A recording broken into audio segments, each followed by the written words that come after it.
hear my dogs eating. Hello, good morning, everyone. Welcome to the third and final day of the Stress-Free Card Making Summit.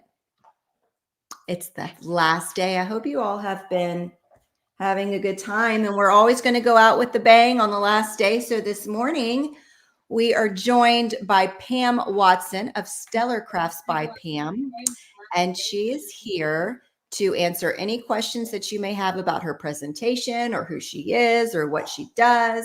So be sure to ask your questions here in the chat. Usually I can catch them, but it's easier if you put the word question at the beginning, and then I'll see it better. But it's early, so I'm pretty alert at the moment. So, so hi, Pam. Hey, how are you doing? I'm good. How are you? Good. Good. We have people joining us from California, Alabama, West Virginia, Netherlands. Nicole Wynn, she's been almost here for all the lives, most all of them, I think. I recognize her name. So that's impressive. Yeah, so I'm going to go behind the screen because nobody's here to see me. And as the questions, when they start popping up, I'll put them on the screen. But until then, just babble. All right, sounds great. All right, guys. So I am Pam from Stellar Crafts by Pam, and I have the class Getting the Most Out of Your Distress Inks Winter Edition. So basically in the class, I'm giving you 4 different techniques for using your distress inks onto one winter card. And it's something that can be easily reproduced. You can even do multiple at the same time and just have different card panels going on in your work surface. This is a look at the cards. So this was the first one I did that's in the pictures. This one I did during the live. So it's a little, not the live, but the class. So this one is a little bit lighter on the sentiment. And then this was a third one I did just testing out different colors. So you can do any color combination you'd like and see what works for you. You guys can find me on my blog, stellarcraftsbypam.com. I'm also on YouTube, and I frequently do lives. I've been on and off. So it's been some tech issues. So I plan every other week to go live.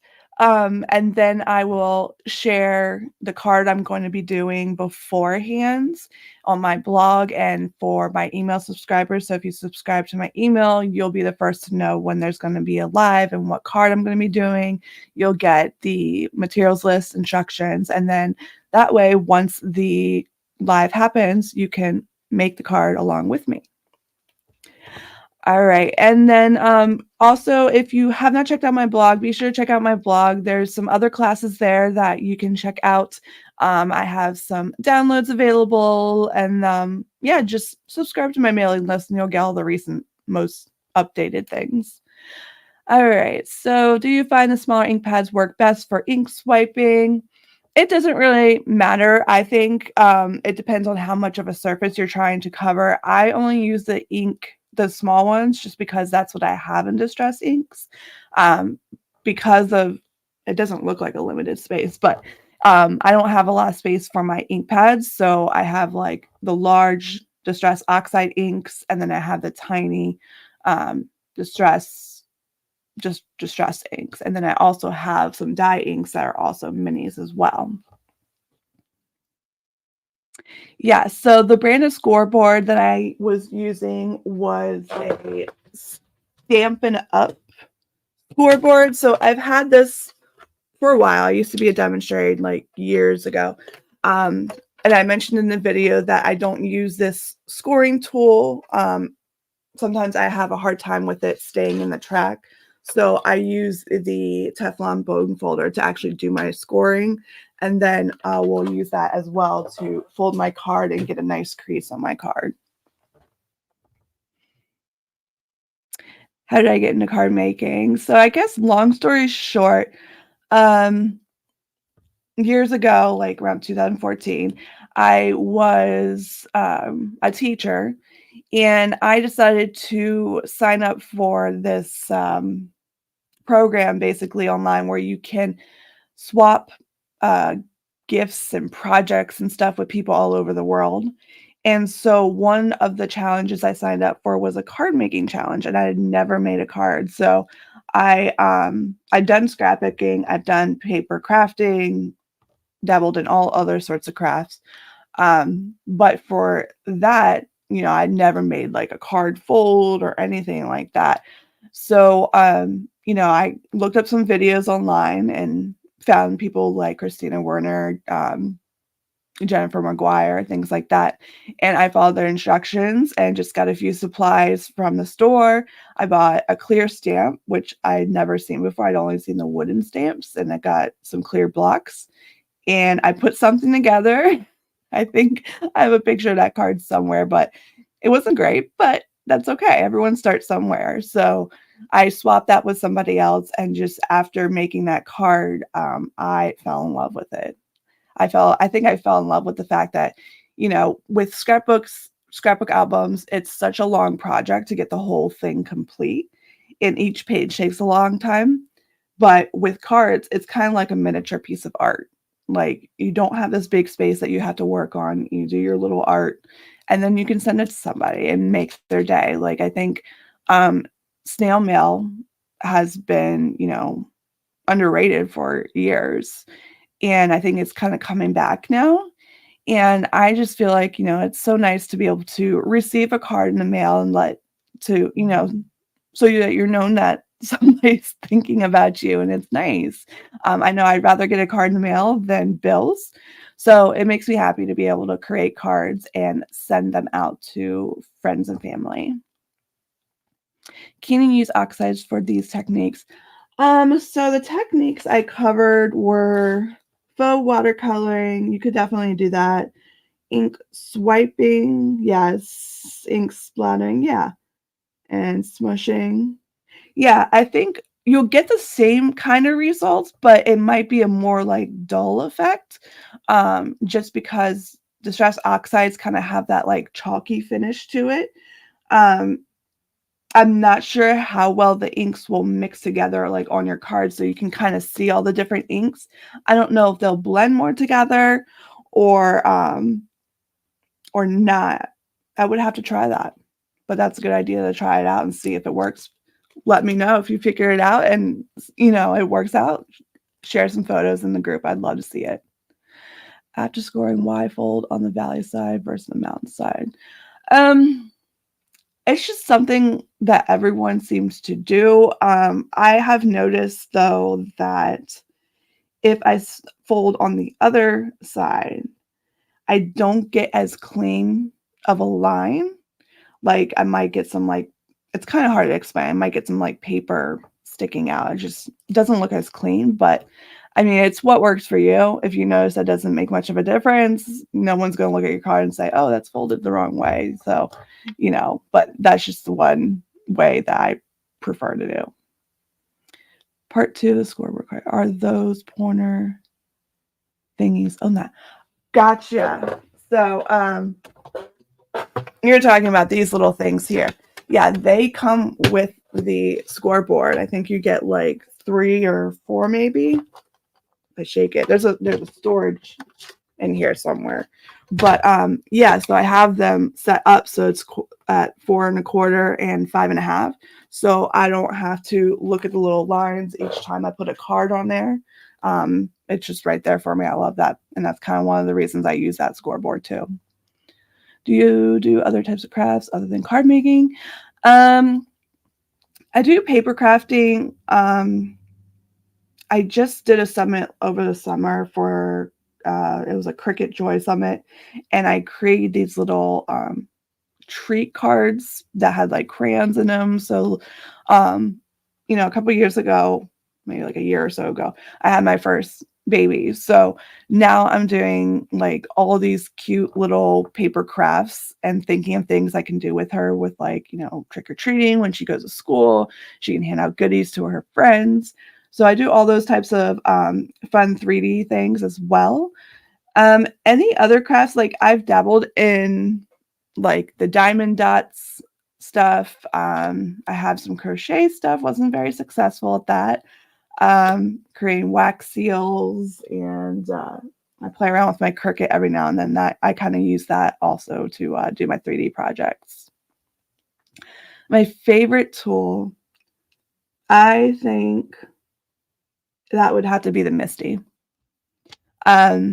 It has changed stamping for me. I don't like using the stamp blocks and trying to line up the sentiment.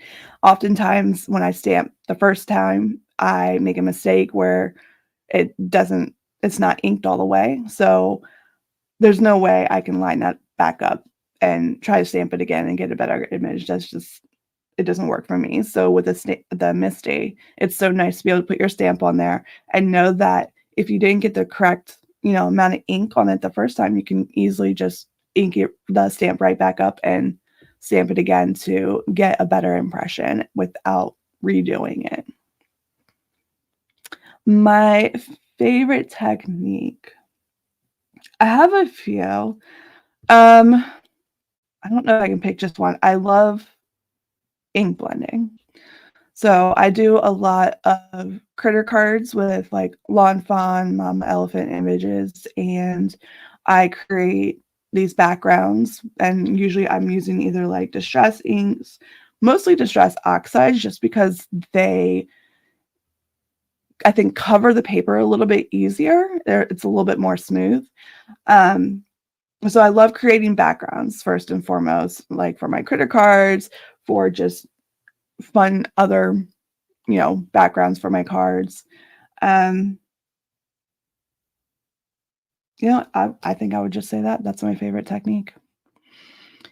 If you have a light colored cards or light colored scoreboard, you can use a colored Sharpie and mark. Yes, absolutely. Yeah, that's a good idea.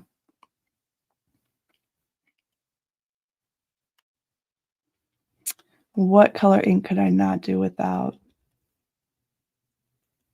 Maybe like a magenta, a purple, or a teal. Those are my favorite colors. But also, if we're talking like stamping and stuff, black.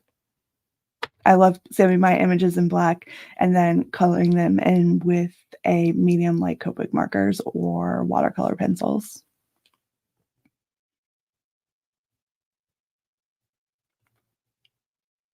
Yeah, so don't forget, if you check out my YouTube, there are a bunch of videos from like years ago that I did are on there. There's not a lot of recent videos I planned and uploaded on there, but if you go to the live section, you can see all my recent videos because all my recent ones have been lives. And I've gone on there and put the final image on there and everything. And don't forget to check out my blog. If you subscribe, you get a nice little class taking notes PDF that I sent to you that you could use for card classes like this, and just take notes of like the materials being used, do a sketch, the directions, where you got the information so you can refer to it later. So I give that to all my subscribers, and I'm often sending out freebies and discounts for my classes and things like that. So be sure to check that out. And if you have any questions, feel free to email me, stellacraftsbypam@gmail.com, or you can go to my website and go to the contact form. And once you fill that out, it goes right to my email, and I will respond to you as soon as possible. Do you make 3D paper crafts? Yeah, so I make a few 3D paper crafts. Maybe like some pop-up cards. I'm trying to think of what I do, like treat bags and stuff, or treat boxes. Those are usually the things I do most with paper crafts. Every Halloween, I send my husband to work with these foldable treat boxes and filled with candy and spiders. I sometimes like little fake spiders, and they always get a kick out of it. And I know I'm going to be doing that for my daughter and stuff in the future, and I can't wait.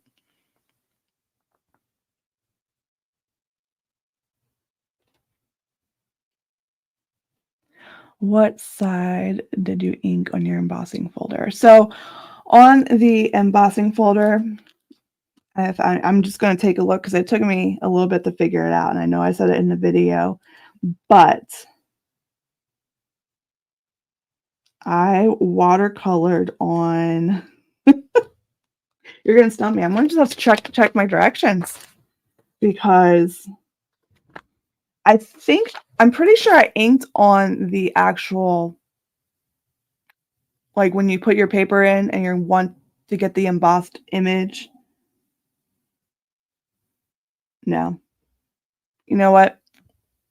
I will post check out the directions, check out the video again, but I will post an answer to that question in this video for later and see if I can explain that better.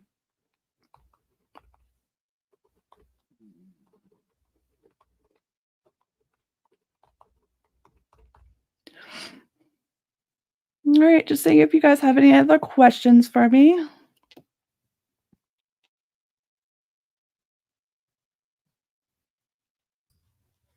Boo. Artistically, I think her name was Trudy, said you inked the debossed unraised side. Okay. Thank you. Yeah, that sounds about right. You know, that's why personally I've switched to 3D embossing folders. So no matter what side you do, it's going to be right because I never could figure it out either. Yeah. I have to label it or something. Yeah, and then I don't remember this. I never remember. So, right. So yeah, you said you did it on the flat side. You explained it in your video. So there you have it. Thanks, you guys. I tried to think about it real hard when I was doing it. Yeah, and for sure. Put it in the video correctly. So here's her link to her YouTube. And on the speaker page or the presentation page where you watched her presentation, all of her socials are there. You talked about the freebie that you offered. Did you offer anything for the Ultimate Card Making Bundle? I did not this time. Okay, but she's got her freebie up. If you're having a problem getting the freebie, which that's usually not the problem, it's the supply list for some reason. Google has done some kind of secure update or something, and there's like a handful of people that can't download the supply list, but they could on day one. It's bizarre, but we will get them to you. Just email us at info@stressfreecardmaking.com. We don't get it, you know, gremlins, tech gremlins. I don't get it. But I appreciate you joining us first thing this morning, Pam. Yeah, absolutely. I'm exhausted. I don't know how much sleep I got last night. Oh, well, I'm tired. Yeah, Got a bit of insomnia. Yeah, it's tiring. Well, you weren't in the path of the storm, were you? No, I'm up here in Jersey. Oh, you're in Jersey. Okay. I was in Connecticut, New York, briefly. Briefly. I do miss the cool weather. I do. Yeah. It's true. Yeah. It's a thing.